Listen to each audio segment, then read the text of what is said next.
Hello everyone, your welcome to our YouTube channel Gopal Sharma show. यहाँ पे दोस्तों दिल्ली यूनिवर्सिटी के यूजी एडमिशन के लिए जो स्पोर्ट राउंड फर्स्ट है, इसका शेड्यूल यहाँ पे दिल्ली यूनिवर्सिटी ने रिलीज़ कर दिया है, जिसमें यह आपसे साफ कहा जा रहा है कि आप सभी के फर्स्ट राउंड जो स्पोर्ट राउंड के फर्स्ट राउंड रहेगा, इसका क्या शेड्यूल रहेगा, कब से आपके जो लिस्ट रहेगी वो कब रिलीज़ की जाएगी और इस राउंड के लिए कौन कौन एलिजिबल रहेगा, गाइडेंस क्या रहेंगी, गाइडलाइंस क्या है, हर एक चीज़ के बारे में आपको इस वीडियो में बताया जाएगा। तो सबसे पहले यहाँ पे आप ये देख लीजिए दोस्तों कि 15 सितंबर 2024 तक अभी तक दिल्ली यूनिवर्सिटी में टोटल जितने भी एडमिशन यहाँ पे कंफर्म हुए हैं, वो इनके जो नंबर्स ऑफ सीट्स है या जो नंबर ऑफ कैंडिडेट्स है वो 72,263 हैं। अब इस 72,263 में हर एक चीज़ स्पेसिफाई नहीं किया गया है कि इतने स्टूडेंट ने अपनी सीट को एक्सेप्ट किया है या फिर उसे अपग्रेड किया है या फिर उसे विड्रॉल करेंगे। तो इसके बारे में कोई सच एज इन्फॉर्मेशन यहाँ पे दिल्ली यूनिवर्सिटी ने नहीं दी है। अब यहाँ पे आपको ये देखने को मिलेगा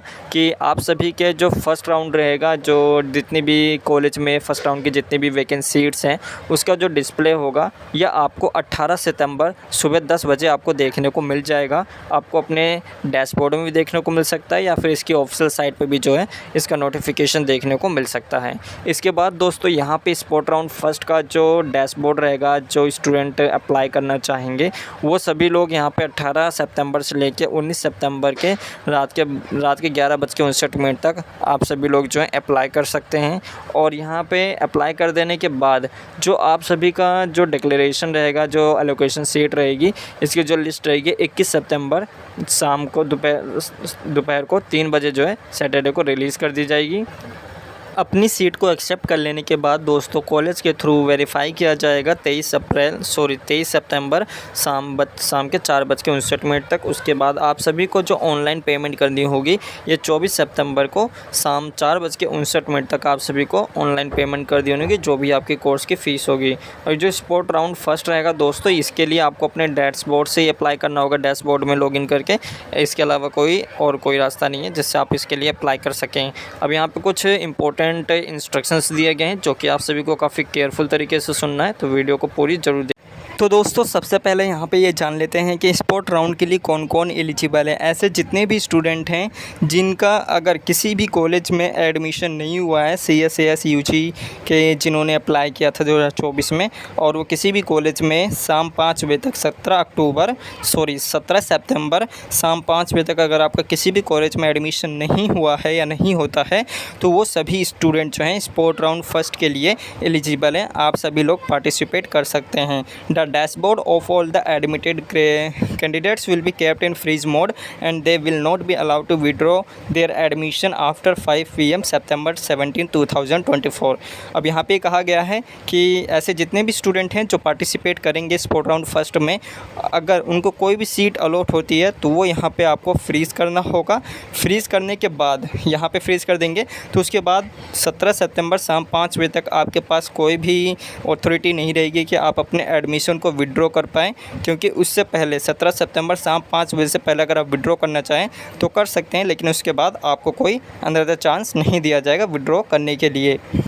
सेकेंड पैराग्राफ में कहा जा रहा है, to be considered in a spot admission round the candidate will have to opt for spot admission through his और हर डैशबोर्ड। और desire candidate will be able to select only those program plus college combination where the seat are vacant as per the category. यहाँ पे साफ कहा गया है कि ऐसे जितने भी स्टूडेंट पार्टिसिपेट करेंगे स्पोर्ट राउंड के लिए, जिस किसी भी कॉलेज में जितनी भी सीट्स वैकेंट रहेगी उसका यहाँ पे आपको ऑप्शन देखने को मिल जाएगा। तो उसके लिए यहाँ पे आप किसी भी प्रोग्राम के लिए, सब्जेक्ट कॉम्बिनेशन के लिए आप अप्लाई कर सकते हैं। It will be mandatory for the candidate to take admission to the seat allocation of his sport round. Failure to accept the allocated seat in the sport round will forfeit the candidate eligible for admission to EOD and she will be out of CSS. There will be no option of upgrade and withdraw during the sport admission round. The seat allocation in the particular sport round and will be final and will not be upgraded any subsequent rounds of the sport round. अब दोस्तों यहाँ पे साफ कहा गया है कि ऐसे जितने भी स्टूडेंट रहेंगे स्पोर्ट राउंड एडमिशन में जिनका सिलेक्शन होगा, अगर वो अपनी सीट को एक्सेप्ट नहीं करते हैं तो आगे के जितने भी फर्दर राउंड रहेंगे उनको यहाँ पे जो है इंक्लूड नहीं किया जाएगा, कंसिडर नहीं किया जाएगा। इसके अलावा दोस्तों अगर आपको स्पोर्ट राउंड एडमिशन में कोई भी सीट मिलती है तो वो आपको एक्सेप्ट करना ही पड़ेगा, तभी आगे जो फर्दर प्रोसेस रहता है उसके बाद ही यहाँ पर आपको जो है कंसिडर किया जाएगा। और एक बार अगर आपने स्पोर्ट राउंड एडमिशन के लिए अप्लाई कर दिया, सीट मिल गई, तो उसके बाद एक्सेप्ट कर देने के बाद यहाँ पे आपको जो है अपग्रेड और विड्रॉ करने का आपको जो ऑप्शन नहीं दिया जाएगा, तो इसका भी यहाँ पे आपको ध्यान रखना होगा। तो अब यहाँ पे ऐसे जितने भी स्टूडेंट हैं जिनका थर्ड राउंड में एडमिशन हुआ था, यहाँ पे एक बार अपने डैशबोर्ड में लॉगिन करके देखिएगा कि अगर यहाँ पे आपको अपग्रेड करने का ऑप्शन आ रहा है तब तो यहाँ पे आप अपग्रेड कर सकते हैं, अदरवाइज़ यहाँ पे आपको स्पोर्ट राउंड एडमिशन के लिए अप्लाई करना होगा अपने डैशबोर्ड से, क्योंकि यहाँ पे साफ कहा गया है ऐसे जितने भी स्टूडेंट हैं जिनका अगर अभी तक किसी भी कॉलेज में या एडमिशन नहीं हुआ है तो सभी लोग यहाँ पे पार्टिसिपेट कर सकते हैं। तो अगर इसके अलावा अगर आपको अपने एडमिशन के रिगार्डिंग कोई भी डाउट रहता है कमेंट कर सकते हैं या सोशल मीडिया पर अपने डाउट्स पूछ सकते हैं। इस वीडियो में दोस्तों केवल इतना।